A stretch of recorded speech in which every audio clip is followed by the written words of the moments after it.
Hello friends, EDUSAT live lectures में आपका स्वागत है। फ्रेंड्स, हमारी ये कोशिश रहती है कि हम जब भी आएँ आपके लिए कुछ नए लेक्चर्स लेके आएँ जिनमें आपको कुछ नया सीखने को मिले, आपको कुछ ज्ञानवान सीखने को मिले। उसी प्रक्रिया में आज एक नया लेक्चर लेकर हम आपके समक्ष प्रस्तुत हैं। आज के इस लेक्चर में हम चर्चा करने वाले हैं फ्रंटियर्स और बॉर्डर्स की। इस विषय पर चर्चा करने के लिए हमारे साथ हमारे स्टूडियो में मौजूद हैं डॉक्टर दीपनारायण पांडे जी।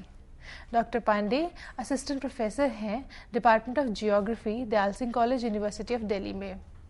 आइए डॉक्टर पांडे का स्वागत करते हैं, उनसे जानते हैं कि आज वो इस विषय में हमें क्या बताएंगे। सबको स्वागत है। धन्यवाद अमृत। और फ्रंटियर और बाउंड्रीज ये लगभग हर देश से जुड़ा हुआ विषय है, और जब ये हर देश से जुड़ा हुआ है तो हर एक विद्यार्थी, शिक्षक, नागरिक के लिए भी ये महत्वपूर्ण हो जाता है। तो आज हम फ्रंटियर और बाउंड्रीज के बारे में चर्चा करेंगे। फ्रंटियर्स को हम सीमांत कहते हैं। सीमांत किसी भी देश के पड़ोसी से मिलने वाला क्षेत्र होता है। नई लोकतांत्रिक व्यवस्था जब विश्व में आई है, इसके पहले दो देशों के बीच में सीमांत ही दो देशों को बांटता था। उस दौरान आज से 15वीं शताब्दी पहले तक जो दो राज्यों के अंदर सीमाएं होती थीं वो पहाड़, नदी, ऐसे क्षेत्र होते थे, और ये एक पॉलिटिकल और ज्योग्राफिकल एरिया होता है। ये बाउंड्री नहीं होता। ये इस सीमांत क्षेत्र पे पॉपुलेशन भी रहती है, इकोनॉमिक एक्टिविटीज़ भी होती है, और यहाँ पे सांस्कृतिक गतिविधियाँ भी चलती रहती हैं। लेकिन जब नई व्यवस्था आई तो हर राज्य ने, हर देश ने अपने आप को एक एक इंच जमीन का एक मापदंड बनाया, एक एरिया बनाया, उसको उन्होंने लाइन में खींचा। तो आज हम जो दो देशों के बीच जो बांटने का सिस्टम है, अलगाव का जो तंत्र है, वो सीमांत और सीमा है। तो सबसे पहले हम सीमांत के बारे में चर्चा करेंगे, उसके बाद हम इस आज के लेक्चर के दूसरे पड़ाव में सीमा के बारे में चर्चा करेंगे। अब सीमांत आज के देशों में एक कल्चरल एक्सपेंशन का भी क्षेत्र बना हुआ है। हम एग्जाम्पल लें तो चीन और बोलिविया आज ऐसे देश हैं, दो ऐसे देश हैं जिन्होंने अपने 2000 पुरानी सीमाओं को अपने बाउंड्री का हिस्सा माना, और उसके सहारे आज वो अपना एक्सपेंशन करना चाह रहे हैं। मतलब ये कहने का है कि अपने ऐतिहासिक सीमांत को वर्तमान समय में अपने एरिया के रूप में, अपने साम्राज्य के रूप में परिभाषित करने का भी कुछ देश प्रयास करते हैं। और सीमांत एक दो देशों के बीच में एक ट्रांजिशनल जोन है जहां पर मिली जुली संस्कृति मिलती है। जैसे पाकिस्तान के नॉर्थ वेस्ट फ्रंटियर रीजन में पख्तून स्पोकन पॉपुलेशन है, वहां पे आपको अफगानिस्तान से मिलती जुलती एथनिसिटी मिल जाएगी, और कुछ ही रीजन में वहां पर आपको सेंट्रल एशिया की एथनिसिटी मिल जाएगी, और आपको उसी रीजन में आपको पाकिस्तान की भी लैंग्वेज और एथनिसिटी देखने को मिल जाएगी। मतलब सीमांत जो है एक ट्रांजिशनल जोन है जहां पर दोनों देश, पड़ोसी देश आपस में एक संबंध स्थापित करने का भी माध्यम बना लेते हैं, और उन क्षेत्रों के माध्यम से विवाद का भी माध्यम बना लेते हैं। आज के दौर में दुनिया में यमन और अरब को छोड़ करके ऐसा कोई सीमांत का उदाहरण दिखाई नहीं पड़ता। लेकिन इसको भी हम टाइप्स में बांटेंगे तो geographical frontiers, political frontiers, cultural frontiers और एक नया इमर्जिंग ट्रेंड है आइडियोलॉजिकल फ्रंटियर्स का। जियोग्राफिकल फ्रंटियर्स में ग्लेशियर, माउंटेन, डिजर्ट को सम्मिलित करते हैं। पॉलिटिकल फ्रंटियर्स में आज के दो देश आपस में अलग का स्वरूप करते हैं जो आज की तारीख में सीमा के रूप में विकसित हुआ है। कल्चरल फ्रंटियर्स में सीमावर्ती क्षेत्रों में दो पड़ोसी देशों में लैंग्वेज की समानता होती है, रेसेस की समानता होती है, ट्राइबल समानता होती है, रिलीजन की भी समानता होती है। ऐसे ही आइडियोलॉजिकल फ्रंटियर्स में एक आज के जो कुछ देश हैं जो अपने एक्सपेंशन के लिए रेडिकल कम्युनिज्म का सहारा लेते हैं, जैसे चाइना अपने आइडियोलॉजिकल फ्रंटियर्स को और एक्सपेंशन कर रहा है। उसने अपने आइडियोलॉजिकल एक्सपेंशन में नेपाल को कैप्चर किया, नेपाल को कैप्चर करके वो और अपना एक्सपेंशन कर रहा है आइडियोलॉजिकल फ्रंटियर्स इंडिया के अंदर, भूटान के अंदर, म्यांमार के अंदर। तो कहीं ना कहीं उसका एक इसके पीछे एक अपना आइडियोलॉजिकल फ्रंटियर का भी एक नया ट्रेंड आया हुआ है। तो इस तरह से हम देख रहे हैं कि दो देश के बीच में जो अलगपन है, जो अलगाव होता है, वो सीमांत से होता है और सीमा से होता है। तो अभी तक की चर्चा में हमने सीमांत के विभिन्न स्वरूपों को देखा, लेकिन इस पर एक तथ्य यह है कि आज के तारीख में सीमांत दो देशों को अलग नहीं करते। सिर्फ अरब और यमन का उदाहरण छोड़ दिया जाए तो, और सीमांत एक भौगोलिक क्षेत्र होता है। इस भौगोलिक क्षेत्र के अंदर मानव का अधिवास होगा, लैंग्वेज हो सकती है, भाषा हो सकती है। इस तरह से सीमांत को परिभाषित किया जाता है। अब हम चलते हैं बाउंड्रीज के ऊपर। बाउंड्रीज जो है ये दो देशों को अलग करने वाली, दो देशों की संप्रभुता को अलग करने वाली एक रेखा होती है, एक रैखिक क्षेत्र होता है। और ये जो है अपने पड़ोसी देश को, एक देश अपने पड़ोसी देश से अलग होता है। इस पर पाउंड्स और जे एंसेल, इनकी दो की जो डिफिनीशन है बहुत महत्वपूर्ण है। पाउंड्स बोलते हैं boundaries separate the sovereignty of one state from that of its neighbours. मतलब कि एक देश अपने पड़ोसी देश से सीमा के द्वारा अलग होता है, उसकी संप्रभुता सीमा के द्वारा अलग होती है। वहीं जे एंसेल बोलते हैं a boundary is a political isobar which indicates the momentary equilibrium between two pressures. इन्होंने टू कंट्री को टू प्रेशर्स के रूप में बताया। मतलब कि एक देश अपने सीमा को वहां तक ले जाता है जहां तक उसका प्रभुत्व होता है, जहां तक उसका पावर होता है। लेकिन वहीं पर यदि रेटजल की बात मानी जाए, जिनको राजनीतिक भूगोल का जनक भी कहा जाता है, जिन्होंने बाउंड्री को एक देश के त्वचा के रूप में बताया है कि बाउंड्री जो है किसी भी देश का एक त्वचा स्किन होता है और वो उस देश का बाहरी आवरण को निश्चित करता है। अब हम जो आजकल जो हमारे बीच में चर्चा होती है कि बाउंड्री का मतलब डिस्प्यूटेड एरिया, बाउंड्री का मतलब टेंशन भरा एरिया, ऐसा नहीं है। दुनिया में ऐसे कई देश हैं जिनकी सीमाएं बहुत ही शांत प्रिय हैं, जिनकी सीमाएं आपसी व्यापार के लिए खुली हुई हैं, नागरिकों के आवागमन के लिए खुली हुई हैं। भारत को ही ले लें तो भारत का सभी पड़ोसी देशों के साथ एक जैसा व्यवहार नहीं है। भारत की सीमाएं एक देश के साथ युद्ध से, मिलिट्री से लैस हैं तो एक तरफ खुली हुई हैं। तो ऐसे में हम दुनिया के और देशों का भी एग्जाम्पल्स ले सकते हैं, जैसे स्विट्जरलैंड और फ्रांस के बीच में ला क्योर नाम का एक होटल है। ला क्योर होटल जो है वो फ्रांस और स्विट्जरलैंड के बीच में है। और आप इस स्लाइड के माध्यम से देख सकते हैं कि एक तरफ स्विट्जरलैंड का पिलो रखा हुआ है और एक तरफ फ्रांस का पिलो रखा हुआ है। मतलब एक ही बेड पर दो देशों की सीमाएं हैं। और विशेषता इस होटल की यह है कि इसका dining room, kitchen, gift shop, several rooms जो है इंटरनेशनल बाउंड्री से क्रॉस होता है। तो ऐसा नहीं है कि दुनिया की सभी देश की सीमाएं विवादित हैं। जो विकसित देश हैं उनमें अधिकांश देशों की सीमाएं बहुत ही ओपन हैं, खुली हुई हैं, व्यापार के लिए, विनिमय के लिए एक अच्छा माध्यम बनी हुई हैं।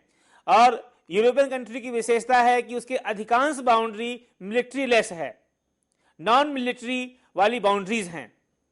लेकिन हम डेवलपिंग कंट्री, अफ्रीकन कंट्री में जाएंगे तो वहां पर आपको सीमाएं बहुत ही असुरक्षित, बहुत ही संघर्ष, बहुत ही तनाव वाली दिखाई पड़ेंगी। ऐसे ही एक एग्जाम्पल और है, भारत और म्यांमार की सीमा पर एक लोंगवा विलेज है, ये मौन डिस्ट्रिक्ट में पड़ेगा। यहाँ ये जो है एक ही गांव के बीच में से सीमाएं भारत और म्यांमार की जा रही हैं। और यहाँ के नागरिक, किसी का खेत म्यांमार में है, रहता भारत में है। और यहाँ के जो ये ट्राइबल पॉपुलेशन है और वाला गांव है, इस गांव का जो मुखिया है उसका आधा घर सीमा पर पड़ता है, आधा घर भारत में है, आधा घर नेपाल, आधा घर म्यांमार के अंदर है। तो इस तरह से हम देखते हैं कि सीमाएं शांति की स्थापना, सीमाएं मित्रवत संबंधों को आगे बढ़ाने वाली भी हो सकती हैं। और ऐसे एक तीसरा एग्जाम्पल है नॉर्थ कोरिया और साउथ कोरिया का। नॉर्थ कोरिया और साउथ कोरिया के बीच में जो है डीमिलिटराइज जोन, डीएमजे जोन है। इसकी विशेषता है कि यहां पर हमेशा मिलिट्री लैश होती है। यहां पर जब नॉर्थ कोरिया अपने मिसाइल तैनात करता है तो साउथ कोरिया अपने सीमा की तरफ से बड़े बड़े स्पीकर्स लगाता है, उसमें आवाज करता है, नॉइस करता है कि आप लोग शांत हो जाओ। मतलब एक देश हमेशा युद्ध के लिए तैयार है तो दूसरा देश अपने आप को बचाने के लिए, अपनी आत्मरक्षा के लिए कोई भी ऐसा हिंसक प्रयास नहीं करता। तो दुनिया के सर्वाधिक टेंशन वाले सीमा में ये देश, ये सीमा जानी जाती है। और इस सीमा का जो निर्माण हुआ कोई नेचुरल प्रोसेस के तहत नहीं हुआ। ये नॉर्थ कोरियन, जो कोरियन वार हुआ, कोरियन वार के बीच में यूएसएसआर और यूएसए के तनावपूर्ण संबंधों की ये उपज है नॉर्थ कोरिया और साउथ कोरिया का सीमा। तो ऐसे में हम तीन एग्जाम्पल्स को देखें कि कुछ सीमाएं ऐसी हैं जो तनावपूर्ण हैं, कुछ सीमाएं ऐसी हैं जो शांति प्रिय हैं, और ऐसे एग्जाम्पल्स और मिल जाएंगे। लेकिन अब हम चलते हैं कि एक सीमा का निर्माण कैसे होता है। सीमा का निर्माण जो है वो तीन प्रक्रियाओं के तहत होता है, allocation, delimitation and demarcation. Allocation का मतलब हुआ निश्चय करना, डिलिमिटेशन का मतलब हुआ निर्धारण करना, और डिमार्केशन का मतलब हुआ अंकन करना। आज दुनिया के अधिकांश देश जिनके बीच में सीमा विवाद नहीं है, उन्होंने इन तीन प्रक्रियाओं को फॉलो किया है। और जिन देशों के बीच में विवाद दिखाई पड़ता है तो उनमें इन तीनों का कोई ना कोई एक पैरामीटर उपयोग में नहीं लाया गया है। तो हम पहले बात करते हैं एलोकेशन का। एलोकेशन जो है बाउंड्री, सीमा का निर्धारण करने का प्रारंभिक चरण है। और इसके द्वारा दो पड़ोसी पहले यह तय करते हैं कि हमें आपस में बंटवारा करना है, हमें आपस में सीमा खींचना है। इसमें से पहले कुछ जो बड़े बड़े फैक्ट्स हैं, रिवर्स, एरिया, माउंटेन, जो सी कोस्ट, वाटर सेट, इन सबको सम्मिलित करके ये किया जाता है कि हम यहां से बंटवारा करेंगे। तो ये प्रारंभिक चरण है। दूसरा चरण है डिलिमिटेशन का, निर्धारण का। ये जो है दो देश आपस में ट्रीटी करते हैं और रिटन और वर्बल कमिटमेंट करते हैं कि हम आपस में ये एरिया लेंगे। एक हर एरिया का निश्चित करते हैं और हर पॉइंट्स को निश्चित करते हैं। लेकिन ये केवल पेपर वर्क तक है, मैप पे ये काम होता है। और डिलिमिटेशन धरातल पर आने के पूर्व की प्रक्रिया है। और डिमार्केशन का मतलब हुआ अंकन। जब हम जिन स्थानों को एलोकेशन और डिलिमिटेशन करके चिन्हित कर लिए हैं, उनको जब हम मैप पर चिन्हित करते हैं और धरातल पर चिन्हित करते हैं, दोनों में साम्यता स्थापित करते हैं, तो ऐसे प्रोसेस को डिमार्केशन कहते हैं। डिमार्केशन एक लाइन के रूप में स्टेब्लिश हो जाता है।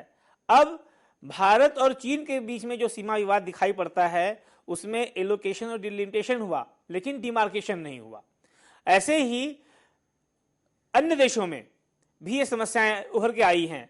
भारत और पाकिस्तान के बीच में एलोकेशन हो गया और डिमार्केशन हो गया, डिलिमिटेशन बाद में हुआ। इसी के चलते भी बीच में कुछ तनाव, मतलब कहने का है कि जब भी तीनों प्रोसेस को फॉलो नहीं किया जाएगा तो सीमा के ऊपर विवाद, तनाव, अस्थिरता का माहौल रहेगा।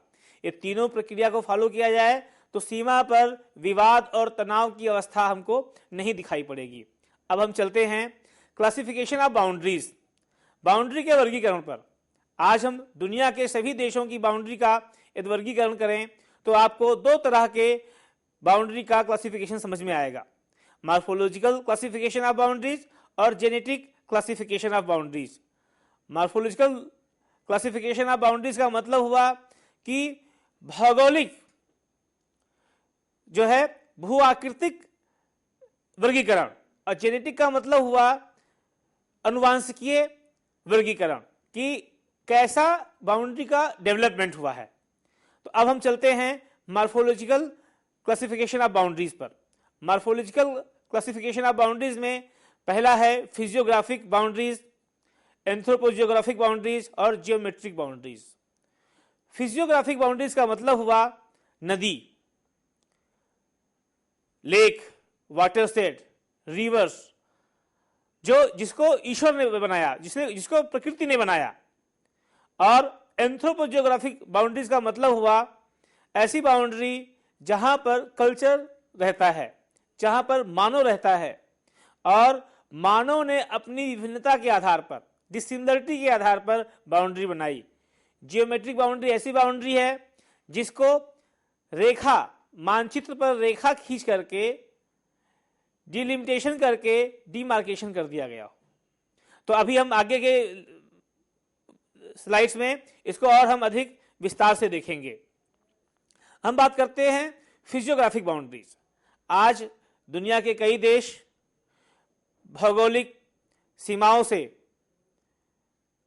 अलग हैं, जिसको भूगोल ने अलग किया है, जैसे mountain, rivers, lakes, glacier, desert और वाटरशेड भी इसमें सम्मिलित किया जाता है। अब हम बात करते हैं माउंटेन की। तो माउंटेन बाउंड्रीज जो है वो बहुत ही डिफिकल्ट है। दो देशों की सभ्यता को, दो देशों की संस्कृति को, दो देश के रेश को वो अलग करता है और ये एक अस्थाई निर्धारण है। उदाहरण के तौर पर अर्जेंटीना और चिली को एंडीज माउंटेन अलग करता है, ऐसे ही पिरेनीज माउंटेन स्पेन और फ्रांस को अलग करता है। हिमालय भारत और चीन को अलग करता है। ऐसे ही हम पिरेनीज माउंटेन को देखेंगे तो स्पेन और फ्रांस को ये अलग कर रहा है। ये ऐसा माउंटेन है जिसने फ्रांस और स्पेन को सिर्फ राजनीतिक रूप से अलग नहीं किया है बल्कि लैंग्वेज और रेस से भी अलग किया है। तो एक तरह से ये एक अस्थाई बाउंड्री है। दूसरा हम करते हैं बात वाटर बाउंड्रीज की। वाटर बाउंड्रीज दुनिया में बहुत ही प्रसिद्ध हैं। ये कभी लेक, कभी रिवर्स, कभी ओशंस के रूप में दो देशों को अलग करते हैं और ये बहुत ही कठिन है वाटर बाउंड्रीज को अलग करना। हम जैसे लेक विक्टोरिया है, ये केनिया, तंजानिया और युगांडा को अलग करता है। कैस्पियन सी है, लेक टिटिकाका है, चाड है, ऐसे और भी लेक्स हैं जो दो देशों की सीमाओं पर स्थित हैं। अब हम बात करते हैं रिवर बाउंड्रीज की। रिवर बाउंड्रीज में मेकॉन्ग रिवर जो लाओस और म्यांमार को अलग करता है, लाओस और थाईलैंड को अलग करता है, और ये रिवर साउथ ईस्ट एशिया के लगभग सभी देशों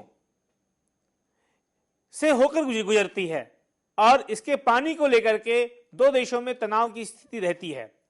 और रिवर बाउंड्री की एक विशेषता यह है कि जब रिवर अपना रास्ता बदलती है तो सीमाएं भी शिफ्ट होने लगती हैं, लेकिन उन सीमाओं के शिफ्ट होने से दो देशों में विवाद की स्थिति उत्पन्न होती है। तो और रिवर बाउंड्री में कभी वहां के माइनिंग, सैंड माइनिंग या फिर मछली फिशरीज को लेकर के भी दो देशों में डिस्प्यूट हो जाता है।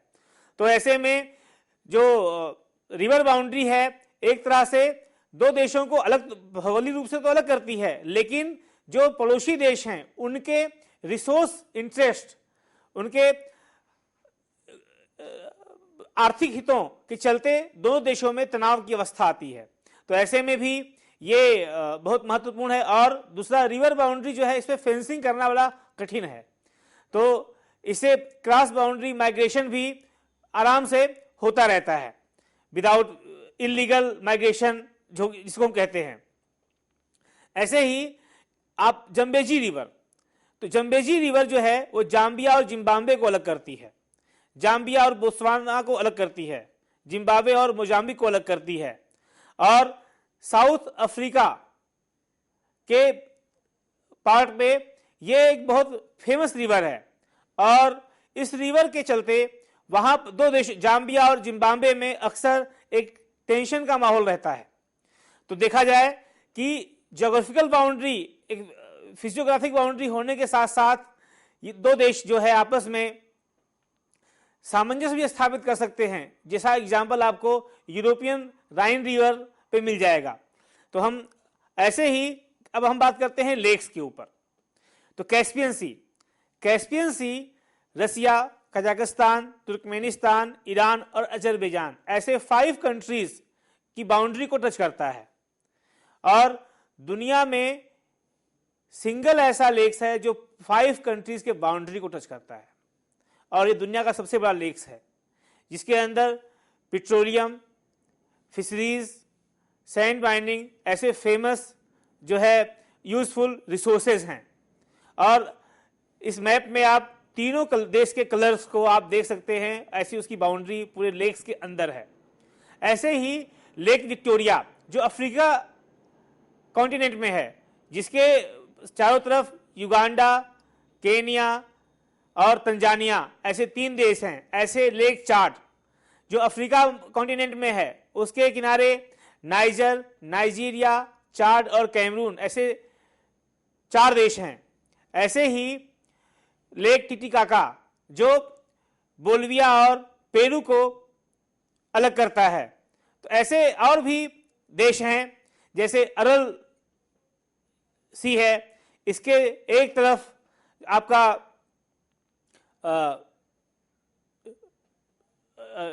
उज्बेकिस्तान और एक तरफ कजाकिस्तान है। ऐसे आपका ग्रेट लेक्स में 5 लेक्स आते हैं जो कनाडा और यूएसए को अलग करते हैं। आप यूएसए के मैप में ऐसा देख सकते हैं कि इसमें सुपीरियर लेक, इरी और ओंटारियो, ये 3 लेक जो है वो कनाडा को और यूएसए को अलग करती हैं। ऐसे ही अब हम बात करते हैं डिजर्ट बाउंड्रीज।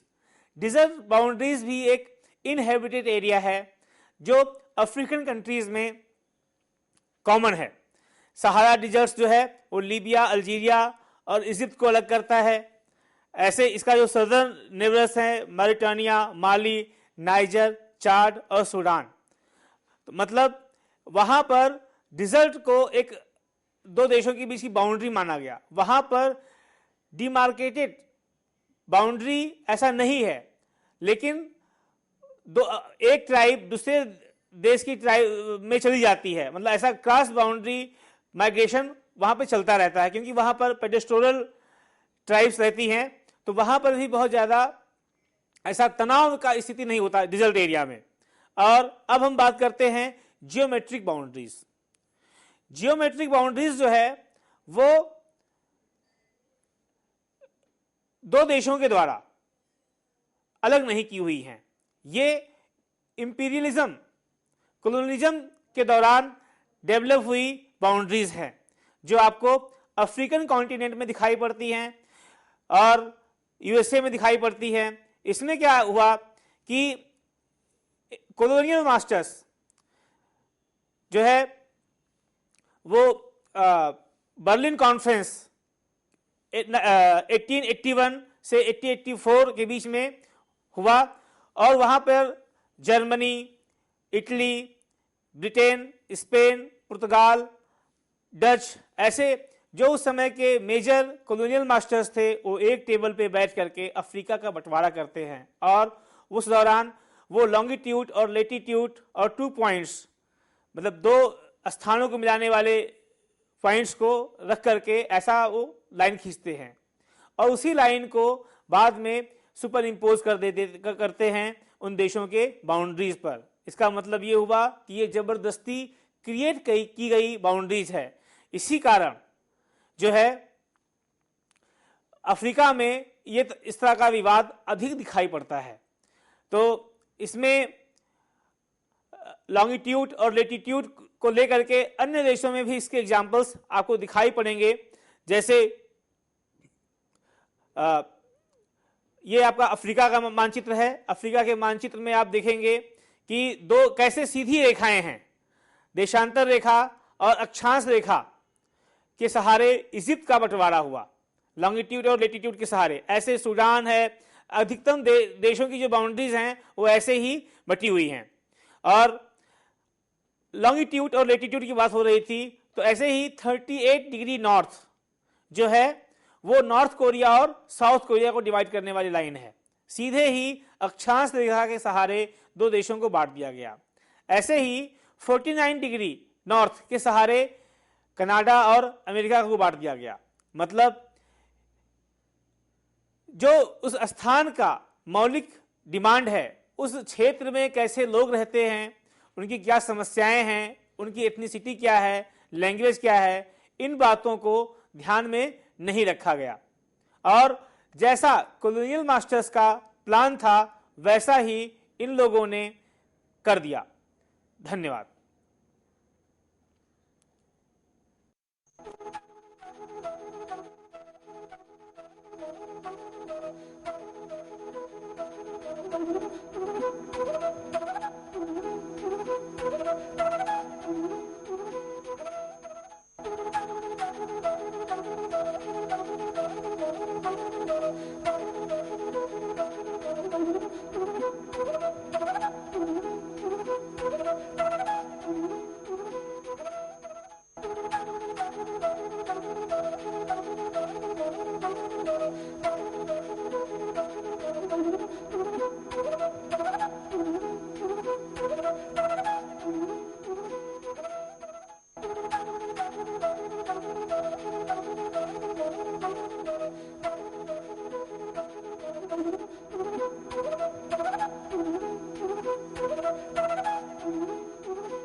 अब हम अभी बात कर रहे थे नॉर्थ कोरिया साउथ कोरिया के बीच को डिवाइड करने वाली 38 डिग्री नॉर्थ लेटीट्यूड की।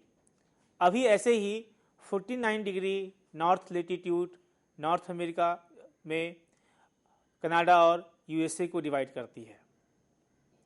ऐसे ही और एक मज़ेदार इंटरेस्ट है टॉपिक है कि 141 डिग्री वेस्ट और 141 डिग्री ईस्ट।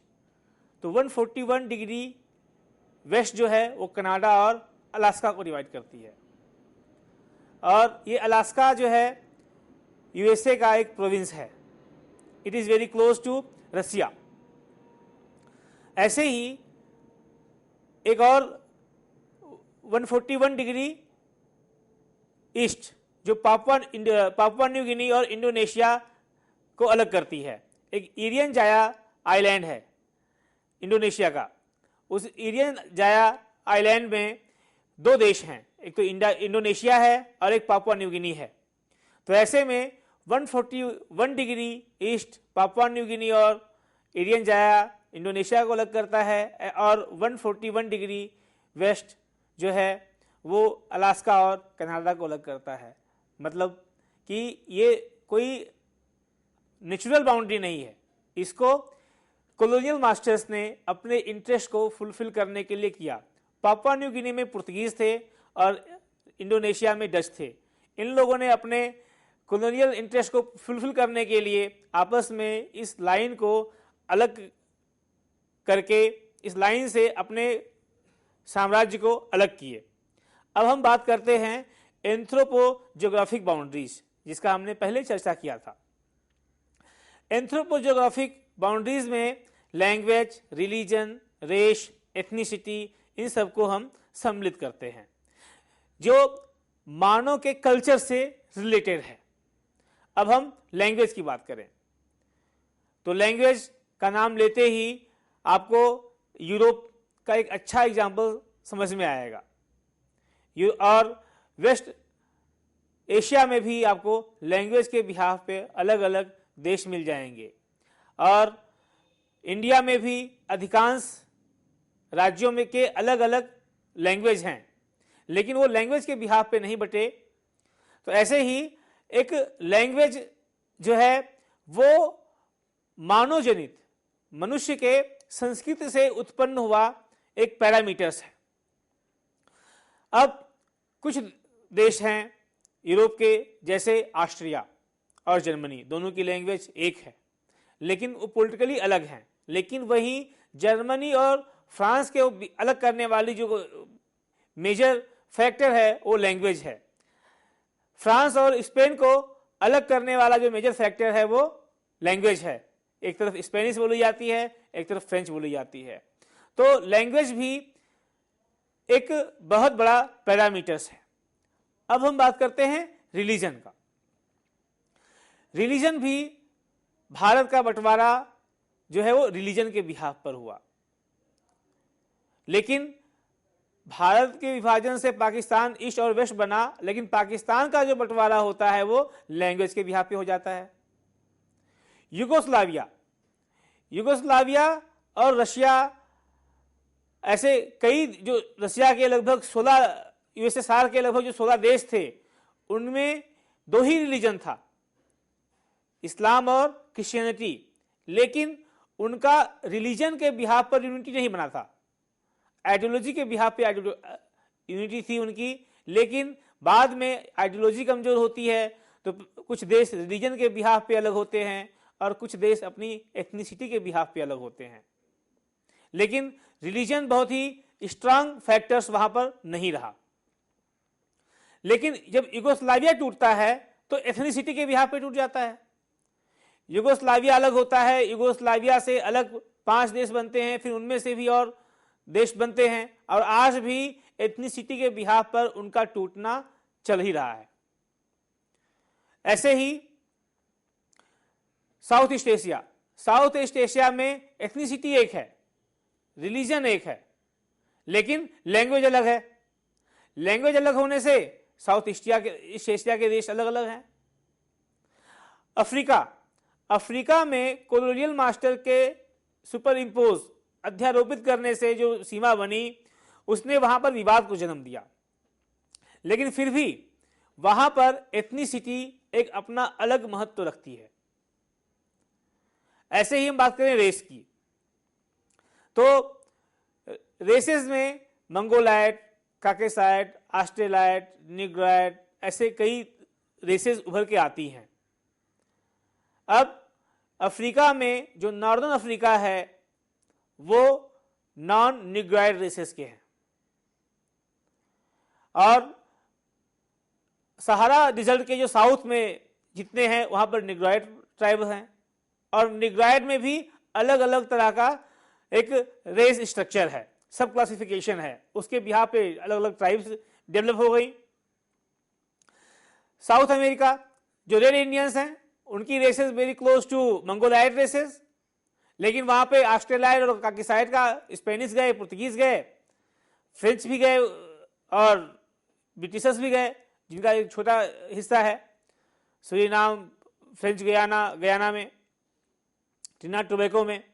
लेकिन वहां पर स्पेनिश और फ्रेंच दो मेजर लैंग्वेज गई, लेकिन जो वहां पर सब क्लासिफिकेशन हुआ कंट्रीज का, वो वहां पर रिलीजन गॉड है, लैंग्वेज प्राइम है, लेकिन वहां पर मैक्सिमम कंट्री जो है स्पेनिश बोलते हैं।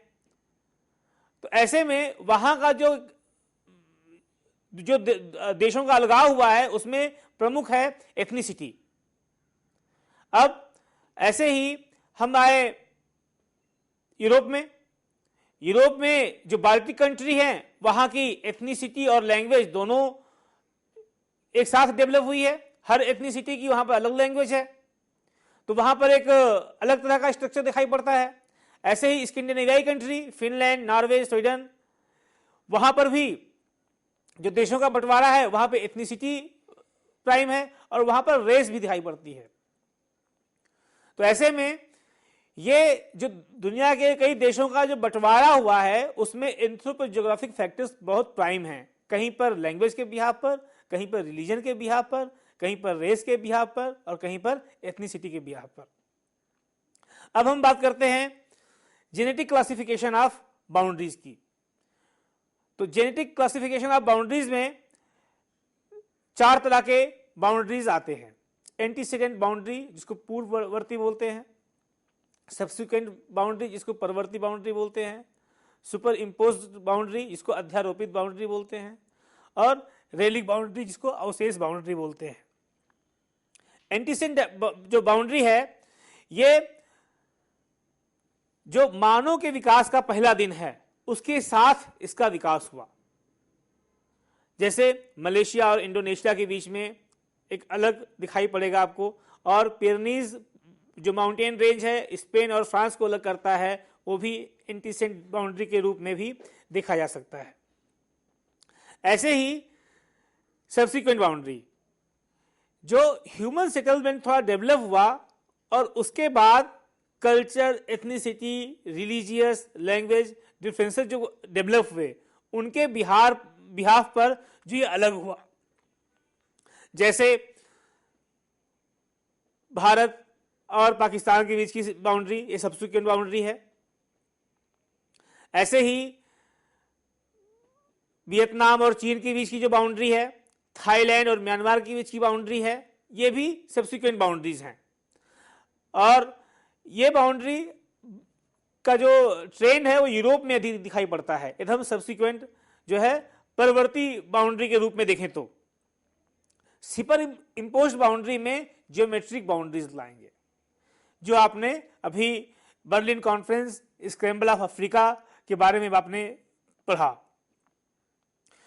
और ये जो है फोर्स किसी ना किसी पावरफुल कंट्रीज के फोर्स में इंपोज की जाती है। इसमें एक्सपेंशन, साम्राज्यवाद का प्रभुत्व सम्मिलित होता है। रेलिक बाउंड्री जो पहले बाउंड्री थी आज एग्जिस्ट नहीं करती हैं, अवशेष करती हैं।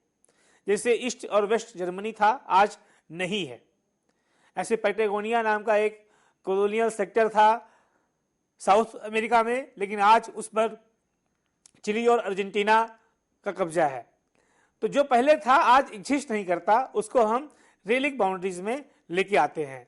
तो अभी तक हमने क्लासिफिकेशन ऑफ बाउंड्रीज को उनके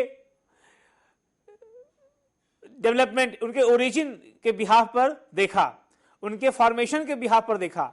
तो जो आपने जेनेटिक बाउंड्री है ये ओरिजिन दिखाता है, क्योंकि दुनिया में जितनी भी सीमाएं हैं उनको मानव ने ही बनाया है, मानव निर्मित सीमाएं हैं, मानव ने ही उसको सीमा माना है। तो ऐसे में इनका एक बृहद स्वरूप हमारे सामने उभर के आया। अब बाउंड्रीज के साथ में कुछ कॉन्फ्लिक्ट्स भी बनती हैं। भारत के जो वायसराय कर्जन थे उन्होंने बाउंड्रीज को एक रेजर के रूप में बताया, रेजर की धार के रूप में बताया, जो दो देशों के बीच में पीस और डेथ के क्रिएशन की बात करते हैं। उन्होंने बताया कि territorial disputes, positional dispute, functional dispute और रिसोर्स डेवलपमेंट को लेकर के भी बाउंड्री के बीच में डिस्प्यूट्स क्रिएट होते हैं। अब बात आती है टेरिटोरियल डिस्प्यूट्स की। जैसा भारत और पाकिस्तान के बीच में, भारत और चीन के बीच में, इजराइल और जॉर्डन के बीच में, सोमालिया और इथियोपिया के बीच में, ऐसे कई देश एग्जाम्पल्स हैं जहां पर दो देशों के बीच में टेरिटरी को लेकर के डिस्प्यूट्स हैं। वो हर देश अपना दूसरे के ऊपर कब्जा करने के लिए, दूसरे पर अपना आधिपत्य के लिए ऐसा विवाद क्रिएट करता है। ऐसे ही पोजिशनल डिस्प्यूट्स, पोजिशनल डिस्प्यूट्स में कि बाउंड्री की लोकेशन क्या है। भारत और पाकिस्तान के बीच में जम्मू कश्मीर है। जम्मू कश्मीर का एक पोजीशन जियोपॉलिटिकल इंपॉर्टेंस रखता है। उस जियोपॉलिटिकल इंपॉर्टेंस पर वहां पर कॉलोनी जो नियो इंपीरियलिस्ट हैं उन्होंने अपना इंटरेस्ट शो किया। यूएसए और यूएसएसआर के बीच में कॉन्फ्लिक्ट का माहौल था, इससे उस बाउंड्री पर उसकी पोजीशन ने डिस्प्यूट क्रिएट किया। ऐसे ही चेचन्या को लीजिए। चेचन्या जो है काकेशस रेंज के पास पड़ने वाला एक प्रोविंस है यूएसएसआर का, आज रूस का वो अंग है। उसकी पोजीशन ही ऐसी है कि वहां पर जिसका प्रभुत्व होगा वहां वो काकेशस रीजन को और कैस्पियन सी को कंट्रोल करेगा। तो ऐसा जियोपॉलिटिकल इंपॉर्टेंस ने भी बाउंड्री डिस्प्यूट्स को जन्म दिया है। फंक्शनल डिस्प्यूट्स, उसको काम को लेकर के, उसके यदि दो देश आपस में मिल रहे हैं। अब हम बात करते हैं इथियोपिया की। इथियोपिया हॉर्न ऑफ अफ्रीका पे स्थित एक देश है जिसको जो लैंडलॉक कंट्री है, लेकिन 91 के पहले वो लैंडलॉक कंट्री नहीं था, इरिट्रिया उसका पार्ट था। अब इथियोपिया जो है सी रूट एक्सेसिबिलिटी नहीं गेन कर सकता without Eritrea, without Djibouti, without Somalia, without Kenya. अब उसको सी रूट एक्सेसिबिलिटी चाहिए। ऐसे में फंक्शनल डिस्प्यूट्स क्रिएट होता है। ऐसे ही एक एग्जांपल और है बोलिविया और चिली का। बोलिविया एक समय में नॉन लैंडलॉक कंट्री था, लेकिन जब चिली ने और पेरू के अटैक से जो है चिली ने उसके एक जो पोर्ट था उस पर कब्जा कर लिया, जिससे चिली भी जो है एक इंपीरियल साम्राज्यवादी सोच वाला देश उभरता है। तो हम देखें कि ये हर कॉन्टिनेंट में ऐसा आपको डिस्प्यूट दिखाई पड़ रहा है। अब हम बात करते हैं डिस्प्यूट ओवर रिसोर्स डेवलपमेंट। जो संसाधनों के दोहन को लेकर के भी सीमावर्ती क्षेत्रों पर विवाद दिखाई पड़ता है। जैसे भारत और चाइना, अक्साई चीन में यूरेनियम रिच एरिया है, लेकिन चाइना ने भी वहां पर एक्सपेंशन कर लिया, अपना कब्जा किया। और ऐसे ही रिसोर्स को लेकर के जो डिस्प्यूट है वो आपको यूक्रेन में दिखाई पड़ता है, वहां पे ऑयल को लेकर के। ऐसे ही यमन में आज अभी जो आजकल अरब और यमन का जो झगड़ा है वो भी ऑयल रिसोर्स को लेकर के है, इजराइल को लेकर के है। ऐसे केनिया और इथियोपिया के बीच में भी रिसोर्स को लेकर के डिस्प्यूट है। अंगोला और बोत्सवाना के बीच में इसी का झगड़ा है। तो ऐसे हर देशों में कहीं ना कहीं रिसोर्स, ये तो हमने मिनरल्स की बात की, और जहां जहां रिवर बाउंड्री बना रही है मैक्सिमम कंट्री में कहीं ना कहीं टेंशन क्रिएट होता है, क्योंकि फिशरमैन बाउंड्री क्रॉस करते हैं और वहां पर भी बाउंड्री डिस्प्यूट क्रिएट हो जाती है। तो ऐसे में एक कई तरह के आयाम आपको रिवर डिस्प्यूट और resource disputes, mineral disputes, oil disputes के रूप में सामने आते हैं। अब हम बात करते हैं लैंडलॉक स्टेट्स की भी। लैंडलॉक स्टेट्स की भी जो प्रॉब्लम्स है वो बाउंड्री को लेकर के है। यदि आपके नेबर कंट्री लैंडलॉक कंट्री को सी रूट नहीं देंगे तो उनका जो डेवलपमेंट का प्रोसेस है वो कमजोर हो जाता है, उनका इंटरनेशनल ट्रेड का जो प्राइस है वो बढ़ जाएगी, क्योंकि ट्रांसपोर्टेशन कॉस्ट बढ़ जाती है। तो ऐसे में जितने डेवलपिंग कंट्रीज के लैंडलॉक कंट्रीज हैं वहां पर भी बाउंड्री को लेकर के एक अलग तरह का डिस्प्यूट दिखाई पड़ता है। हम अब बात करते हैं बाउंड्री के डिफरेंट आयाम्स को लेकर के, डायमेंशंस को लेकर के। एक बाउंड्री एक देश की सॉवरेंटी को बनाती है, लेकिन बाउंड्री के और भी आयाम हैं। बाउंड्री ट्रीटी से क्रिएट होती है, बाउंड्री उस देश के डिमांड को लेकर क्रिएट होती है, बाउंड्री उस देश के लीगलिटीज के साथ फॉर्म होती है। अब हम एक बाउंड्री के जो यूजफुल उपयोगिता है उसके बारे में चर्चा करते हैं। एक बाउंड्री, एक देश की बाउंड्री उस देश को एक निश्चित एरिया, एक निश्चित आकार देती है। इस आकार पर पड़ोसी देशों की जो सोच है वो भी प्रभावित करती है। यूरोप के देश जो हैं वहां पर ओपन बाउंड्रीज है। एक देश से नागरिक दूसरे देश में जाता है तो उसे वीजा के लिए जरूरत नहीं है, फ्री मूवमेंट है। लेकिन हम अफ्रीकन कंट्रीज में जाएंगे या एशियन कंट्रीज में जाएंगे तो आपको ऐसा स्वरूप नहीं दिखाई पड़ेगा। हम भारत को ले लें, भारत के साथ म्यांमार में जाना हो, भूटान में जाना हो, नेपाल में जाना हो तो आपको उतने ऑब्स्टिकल्स नहीं मिलेंगे। आपको नेपाल और भूटान जाने के लिए वीजा की भी जरूरत नहीं है, सिर्फ आपका अपना आइडेंटिटी कार्ड हो तो आप इन दो देशों में चले जाएंगे। लेकिन वहीं भारत के साथ यदि आप पाकिस्तान जाना चाह रहे हैं या अफगानिस्तान जाना चाह रहे हैं या चीन जाना चाह रहे हैं तो आपको एक पूरे, जिसे आप अन्य देशों के साथ प्रक्रिया को फॉलो करते हैं वैसे आप फॉलो करना पड़ेगा। तो बाउंड्री मित्रता को भी विकसित करती हैं और बाउंड्री शत्रुता को भी विकसित करती हैं। तो एक बाउंड्री का एक उपयोगिता हमको इस रूप में दिखाई पड़ता है। और बाउंड्री जो है अफ्रीका के बीच में, यूरोप के बीच में जो है, हम स्पष्ट रूप से अलग करें तो एक रूप उभर के आता है मित्रता और शत्रुता का। अफ्रीका में एक देश है चाड। चाड के जितने पड़ोसी देश हैं उसके साथ उसका बहुत ही हेल्दी रिलेशनशिप नहीं है, क्योंकि वो ऐसे पॉइंट्स पे है जहां एक तरफ स्पेनिश हैं, एक तरफ फ्रेंच स्पोकन अफ्रीकन्स हैं और एक तरफ इंग्लिश स्पोकन, और नॉर्दर्न साइड में जो है वो अरेबिक कल्चर को फॉलो करने वाले अफ्रीकन्स हैं।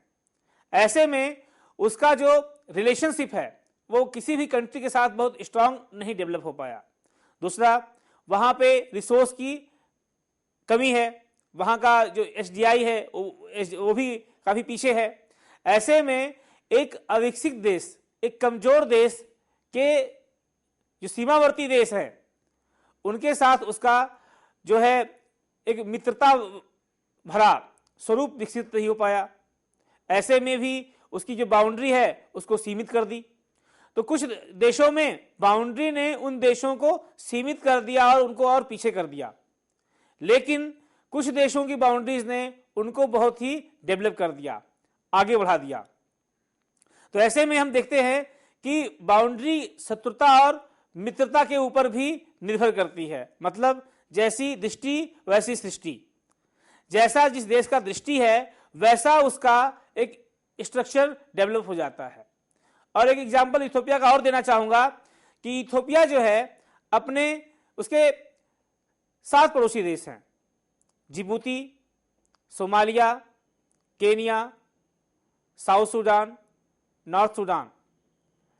ये जो इसके पड़ोसी देश हैं, इसका इसमें जिबूती को छोड़ करके किसी भी देश के साथ पड़ोसी मित्रवत संबंध नहीं है। अब जिबूती एक बहुत छोटा सा देश है, जैसा हमारा यहाँ हमारे देश में गोवा है, लगभग उतना ही बड़ा देश जिबूती है। वो वहीं से पूरे इथोपिया का ट्रेड होता है। इथोपिया का सोमालिया के साथ डिस्प्यूट है, सोमालिया ऑलरेडी फेल्ड स्टेट है। ऐसे केन्या के साथ बाउंड्री डिस्प्यूट है, और ऐसे ही साउथ सूडान, नॉर्थ सूडान के साथ भी उसका डिस्प्यूट है, इरिट्रिया के साथ भी उसका डिस्प्यूट है। तो ऐसे में जो सीमा है उसकी बहुत बड़ी सीमा होते हुए भी बड़ी संकुचित सीमा है, क्योंकि एक देश का महज लगभग 150-200 किलोमीटर का एरिया उसके लिए इंटरनेशनल ट्रेड के लिए उपलब्ध है। बाकी जो एरिया है उसका, बाकी और जो बाउंड्री है उस पर मिलिट्री तैनात है, अनरेस्ट है, वार का एटमॉस्फेयर है।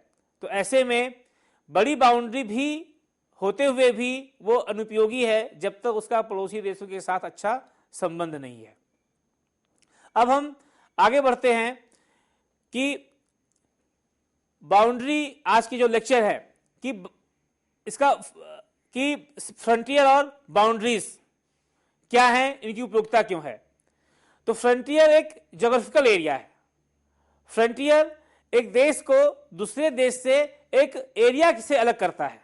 वही बाउंड्री जो है एक लाइन है जो दो देशों को की संप्रभुता को अलग करती है। फ्रंटियर एक पुराना जो न्यू डेमोक्रेटिक स्ट्रक्चर्स डेवलप हुआ उसके पहले का एक फिनोमेना है, लेकिन जो मॉडर्न डेज की जो डेमोक्रेसी है, जो स्टेट फॉर्मेशन है, उसमें बाउंड्री दो देश को अलग करती है। जो दो शक्तिशाली देशों के बीच में एक संतुलन स्थापित करता है बाउंड्री। और ये जो है शांतिपूर्ण देश हैं तो वहां पर मोड ऑफ एक्सचेंज है, मोड ऑफ ट्रेड है, लेकिन जहां पर टेंशन है वहां पर मोड ऑफ वार है। और नेबर डिसाइड्स बाउंड्री स्ट्रक्चर्स। आपका पड़ोसी देश शक्तिशाली है और आप कमजोर हैं तो आपकी बाउंड्री सीमित होती चली जाएगी। ऐसे में जो है आज की जो बाउंड्रीज हमें दिखाई पड़ती है ये कोई अस्थाई नहीं है। आज से हम वर्ल्ड वार सेकेंड के फेज में, बिफोर कोल्ड वार जाएंगे तो दुनिया के देशों की बाउंड्री अलग थी। वर्ल्ड वार सेकेंड के फेज में जाएंगे तब भी आपको दुनिया की बाउंड्री अलग अलग दिखाई पड़ेगी। और जब आप फर्स्ट वर्ल्ड वार के पहले जाएंगे तब भी आपको दुनिया के देश, दुनिया की बाउंड्री आपको अलग अलग दिखाई पड़ेगी। और बर्लिन कॉन्फ्रेंस के पहले, स्क्रैम्बल ऑफ अफ्रीका के पहले आप जाएंगे तब आपको लगभग अफ्रीका के बाउंड्रीज आपको अलग दिखाई पड़ेंगे। मतलब जैसे जैसे डेवलपमेंट हुआ, जैसे जैसे न्यू डेमोक्रेटिक स्ट्रक्चर्स आए, वेलफेरियन स्टेट्स का कॉन्सेप्ट बढ़ता गया, वैसे वैसे बाउंड्री का भी स्ट्रक्चर बदलता गया। और ये बदलाव कहीं हिंसा से हुआ है, कहीं शांति से हुआ है। तो ये हिंसा और बदलाव ये देशों की प्रवृत्ति, देशों की गवर्नेंस और उस देश के नागरिकों पर भी डिपेंड करता है। यूगोस्लाविया के विभाजन ने बहुत बड़े मानव संकट को जन्म दिया, लाखों लोगों की हत्याएं हुई, जीनोसाइड भी हुआ। ऐसे में अफ्रीका में भी ये दौर लंबे समय तक चला है। मतलब ये सीमाएं शांति स्थापना के लिए भी जानी जाती हैं और हिंसा के विकास के लिए भी जानी जाती हैं। भारत और पाकिस्तान का भी बंटवारा हिंसा के साथ अलग हुआ है। मतलब सीमाओं को अलग होना एक सहज प्रक्रिया है, लेकिन उस प्रक्रिया को हिंसाग्रस्त बनाना या शांतिग्रस्त बनाना ये हमारे ऊपर डिपेंड करता है। तो राजनीतिक भूगोल के विषय क्षेत्र में सीमांत और सीमा का जो महत्व है आपको आज के लेक्चर में दिखाई पड़ता है। सर, हमने जैसे भी आज का ये लेक्चर में हम पढ़ रहे थे, जो ये सीमाएं हैं और जो सीमाओं का विकास है, बहुत हद तक उपनिवेशवाद का भी इसमें एक हाथ रहा है कि आज के टाइम में जो सीमाएं बनी हैं या जो नहीं बनी हैं, जैसे अब देखें आप मेसोपोटामिया के रीजन में आप देखें, अगर आप इराक ईरान के रीजन में देखें, जो कुर्द हैं जो कि 3 देशों में बटे हुए हैं और उनका अपने पास कोई टेरिटरी नहीं है। हाँ। उनका एरिया ऑफ इन्फ्लुएंस है, पर वो फिर भी वो किसी देश में नहीं है। इसकी हिस्ट्री हम पीछे जाते हैं तो जो पिको और स्काइस का जो हमारा एग्रीमेंट हुआ था, जो कि ब्रिटेन और फ्रांस के बीच में एग्रीमेंट था, तो एक तरीके से मेरा सवाल ये है कि खासकर जो ये उपनिवेशवाद के बाद जो ये डीकॉलोनाइज स्टेट्स हैं, इनमें सीमाओं का अभी भी कुछ क्लैरिटी कहीं कहीं नहीं है। आप इसमें सीमाओं की और बाउंड्रीज और फ्रंटियर्स की क्या भूमिका देखते हैं? ये आपने बहुत ही अच्छा प्रश्न उठाया। जो आज के तारीख में सीमाएं दिखाई पड़ती हैं, इसमें काफ़ी हद तक कोलोनिज्म का एक उपज है।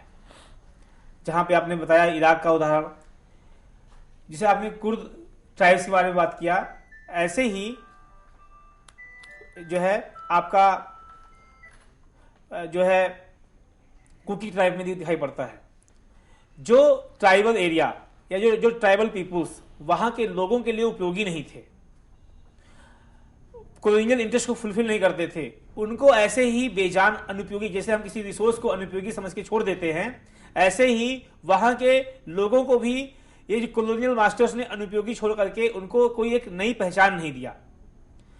अब कुकी ट्राइब्स जो है पाकिस्तान, जो म्यांमार में भी है और इंडिया में भी है, तो उनको भी एक देश की एक कल्चर को उन्होंने डिस्टर्ब कर दिया। ऐसे कुर्द का भी है, जो उन्होंने ईरान और टर्की के बीच में और इराक के बीच में ऐसा उनको एक जो है बेगाना बना के छोड़ दिया। तो ये कहीं ना कहीं ऐसे ही सोमाली ट्राइब्स की बात है। एक सोमाली स्टेट जो है इथियोपिया में बहुत बड़ा रीजन है और सोमालिया भी है, लेकिन एक बहुत बड़े ट्राइबल ग्रुप्स को उन्होंने 2 देशों में बांट दिया। तो ये कहीं ना कहीं उनके कॉलोनियल इंटरेस्ट को, और जिस ट्राइबल ग्रुप में उनको एक पोटेंशियल दिखाई पड़ता था कि आने वाले समय में वो एक पावर के रूप में इमर्ज कर सकता है और उनके पावर को डिसबैलेंस कर सकता है, तो उसको भी उन्होंने डिस्टर्ब किया है। तो इसमें कोई दो राय नहीं कि आपने जो कहा कि कॉलोनियल मास्टर्स और इंपीरियल मास्टर्स जो हैं, उन्होंने जो ट्राइबल सेटअप है उसको डिस्टर्ब किया है।